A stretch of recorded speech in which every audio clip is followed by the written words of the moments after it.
noches, señoras y señores, bienvenidos a Tiempos Modernos. Entre los años 20 y 30, España vivió un periodo de enorme producción artística e intelectual, en el que abundaron los escritores, artistas y cineastas originales y con ideas innovadoras. Uno de ellos fue Ernesto Jiménez Caballero, un personaje en todo el sentido del término. Artista, escritor y cineasta vanguardista, creador del primer cineclub en España, junto a Luis Buñuel, trajo el fascismo desde Italia, al que se entregó incondicionalmente desde 1928. Un personaje fascinante de una España en la que hace mucho tiempo que se nos fue. Lo vemos. Nacido en el Madrid del final del siglo XIX, Ernesto Jiménez Caballero creció rodeado de libros a los que se apasionaría desde su niñez. Cursó Filosofía y Letras, donde tuvo como maestros a profesores de la talla de Ortega, García Morente, Américo Castro o Menéndez Pidal. Durante sus años universitarios militó en el grupo de estudiantes socialistas, un grupo tan radical que algunos de sus componentes se contarían entre los fundadores del Partido Comunista de España. En la universidad encontró pues sus dos vocaciones, la política y la literaria, el radicalismo y el vanguardismo. Muy pronto, desde la segunda mitad de los años 20, Jiménez Caballero se convertiría en el animador de la escena cultural española, importando el futurismo y el surrealismo, que hacían furor en la Europa de la época. Por entonces, en 1927, fundó la Gaceta Literaria, que agrupaba a escritores de las más variadas tendencias, porque en la España de esos años aquello aún era posible. A lo largo de sus 128 números, desfilaron por sus páginas los insignes nombres de Luis Buñuel, Benjamín Jarnés, Guillermo de la Torre, Ramón Gómez de la Serna, Salvador Dalí, Rafael Alberti o Federico García Lorca. Sin embargo, con el crecimiento del radicalismo juvenil, quienes mantenían posturas más templadas comenzaron a abandonar el proyecto literario, quedando los más ardientes partidarios de Roma y de Moscú. Así, dos de sus más caracterizados colaboradores fueron Ramiro Ledesma Ramos y César Arconada, fascista y comunista, respectivamente. Jiménez Caballero acabaría componiendo en solitario algunos números, lo que le valió la autodenominación de Robinson literario. Junto a Luis Buñuel creó el primer cineclub en España y realizó algunos cortometrajes de interés. En 1923 publicó su primera obra, Cartas marruecas de un soldado, que le valió una acusación de injurias al ejército e incitación a la sedición. La obra llamó la atención del mundo literario tanto por su calidad como porque en ella está la idea plenamente fascista de un haz de soldados revolucionarios dirigiendo el país. Esa tendencia suya, la exaltación, que nunca le abandonaría, se plasmaría en su más notable producción, Genio de España. Jiménez Caballero colaboraría en ese proyecto que Ramiro Ledesma denominaría La conquista del Estado, inspirado en el título de una publicación del fascista italiano Curzio Malaparte, a partir del que unos meses más tarde se fundarían las Juntas de Ofensiva Nacional Sindicalistas. En marzo de 1933 sería uno de los impulsores de la aparición de la revista El Fascio, de la que solo salió un número, al ser prohibida por las autoridades republicanas. Tuvo una relativamente cercana relación de amistad con José Antonio Primo de Rivera, al que presentó a Picasso y algunas otras figuras de la escena literaria de aquel tiempo, pero estuvo poco tiempo en la órbita falangista durante la República, prefiriendo un ámbito más conservador y vinculándose al Grupo de Acción Española. Más adelante, y ya estallada la guerra civil, Jiménez Caballero, que desde hacía tiempo reclamaba la unión de los falangistas y de los tradicionalistas, redactaría el decreto de unificación de abril de 1937, siempre excéntrico, se convertiría en un personaje incómodo para el régimen, una vez que las potencias del eje perdiesen la guerra en 1945, siendo destinado a diferentes destinos diplomáticos en Iberoamérica. Moriría en Madrid en 1988 después de haber obtenido un último reconocimiento literario con sus postreras obras.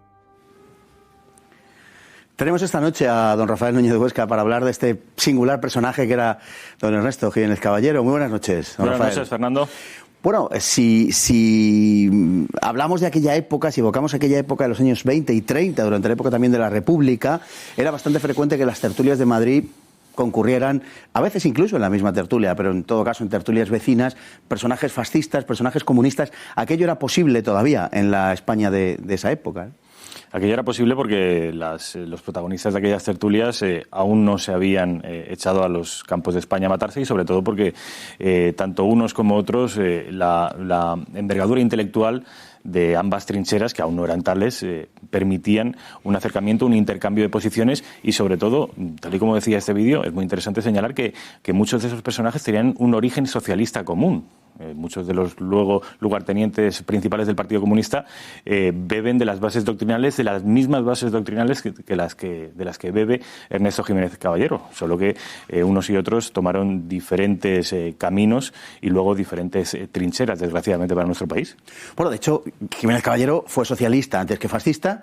Y algo semejante pasó con Alberti, que fue, según decía Jiménez Caballero, claro que también puede ser una de las suyas, pero es de creer en este caso, Alberti fue el primero que en España saludó a la romana, saludó con el brazo en alto, e incluso le dedicó un poema a Fray Justo Pérez de Urbel, que luego fue retirado de su obra completa, por supuesto, pero quiero decir que fue probablemente el primero que hizo un signo fascista en público en España, por lo menos entre la clase intelectual. Es decir, que muchos que fueron fascistas estuvieron a punto de ser comunistas, y muchos que fueron comunistas estuvieron a punto o fueron fascistas. Tenemos ni más ni menos que al duce, a Benito Mussolini, que empezó su carrera política en el Partido Socialista, de manera que sí que es cierto que se ha hablado mucho y han corrido rías de tinta respecto al origen socialista del fascismo, aunque luego hay una entrevista memorable, creo que es en el año 1980, 8 años antes de morir Jiménez Caballero, en el diario El País, ya en Democracia, en el que Jiménez Caballero se mostraba más cercano al liberalismo e incluso definía el fascismo como un liberalismo desesperado, de manera que renunciaba por completo a esas teorías, si no por completo, sí parcialmente, a las teorías socialistas. De hecho, él pronosticaba que el fin de España como la conocíamos vendría con un gobierno socialista que por otra parte quedarían 6 años en llegar, en 1980. Bueno, pues la verdad es que Jiménez Caballero tenía cada idea, en fin, era capaz de defender una cosa y la contraria. Era un personaje acusado de excéntrico, de extravagante, de un tipo muy extraordinariamente peculiar. La verdad es que esa acusación se compadecía con la realidad. Jiménez Caballero lo era. Era fundamentalmente un tipo excéntrico y además, yo no sé si por momentos fue esclavo de su propio personaje. Él se sabía excéntrico. Sin embargo, a pesar de esa excentricidad, o quizá como gracias a esa excentricidad, fue respetado siempre intelectualmente y su genio y su talento fue respetado por los adversarios políticos más enconados. Sin ir más lejos, y te contaré una anécdota, Fernando, hace un par de años yo entrevistaba a Ramón Cottarello, sabes que es profesor de la Universidad de la UNED y uno de los muñidores de Podemos, aunque luego ha renunciado al movimiento y está mucho más cercano al separatismo catalán. El caso es que Ramón Cottarello, cuando yo le interrogaba con respecto a nuestra historia y le preguntaba si había que salvar algún personaje del otro lado de la trinchera, él es izquierdista militante, me decía que sí, que Ernesto Jiménez Caballero, que era sin ninguna duda un genio. Ramón Cottarello. Bueno, ahí es nada. Conoce usted la frase esa que dice del enemigo el consejo, ¿no? Bien, no le digo más. Bueno, yo creo que Jiménez Caballero tenía una obsesión y era la de llegar a los sitios antes que nadie. Y yo creo que por eso, de la misma manera que abrazó el futurismo y el surrealismo en España verdaderamente antes que nadie, también se hizo fascista. Quizá fue eso un motivo de atracción fundamental dentro de su elección final de convertirse en fascista. El fascismo fue una vanguardia en la Europa de los años 20 y en tanto que vanguardia, pues no podía ser otra cosa Ernesto Jiménez Caballero que un vanguardista. Y además en esa vanguardia intelectual y cultural pues iba de la mano de Salvador Dalí, de Luis Buñuel, con el que compartió la génesis de este primer cineclub español. Fue la vanguardia cultural la que fue el prólogo de la vanguardia política, un poco en el estilo gramsciano de primero conquistar la cultura para luego conquistar la política. Bueno, pues Ernesto Jiménez Caballero actuó de esa manera. Estamos viendo, entre la conversación que mantenemos usted y yo, estamos viendo, sobre todo, están los espectadores más que nosotros viendo imágenes de películas que rodó Ernesto Jiménez Caballero, un par de cortos de la mano de Luis Buñuel, que fue con el que abrió el primer cineclub, pero además que le ayudó en estos primeros pasos en el cine. Bueno, primeros y hay que decir prácticamente últimos de Jiménez Caballero, en unos cortos que por otra parte no están escasos de escenas un poco macabras, en fin, que no vamos a detallar. Un poco grotescas, efectivamente. Sí. A mí me gusta definir a Ernesto Jiménez Caballero, aparte de podíamos podemos hablar de él como el hacedor del fascismo español o el que trajo el fascismo a España, como un vanguardista, también como un literato, también como un intelectual, pero también me gustaría hablar de él, quizá porque yo lo sea, como un publicitario, como un publicista. Él tocó todas las ramas que tenía a su disposición, todas las dimensiones de la comunicación que estaban a su alcance, la radio, la cartelería, la literatura, todo con un mismo fin y siempre movido por esa misma obsesión de hacer de España pues esa revolución pendiente de la que hablaban los falangistas y que él la tuvo pendiente, al contrario que otros falangistas, para él siempre estuvo pendiente de esa revolución y puso todo su talento, ya fuera, ya digo, mediante las películas, la cinematografía, la poesía, la prosa, la radio, puso toda su vocación y todo su talento, que era gigantesco, a favor de esa idea superior. Y hablando del talento Jiménez Caballero, que no era escaso desde luego, quizá donde más visible resulta o donde más ha trascendido para la posteridad ha sido en la Gaceta Literaria, que fue la Gaceta Literaria, pues en fin, un poco el órgano de prensa de la generación del 27, pero también del 14 y en alguna medida también del 98.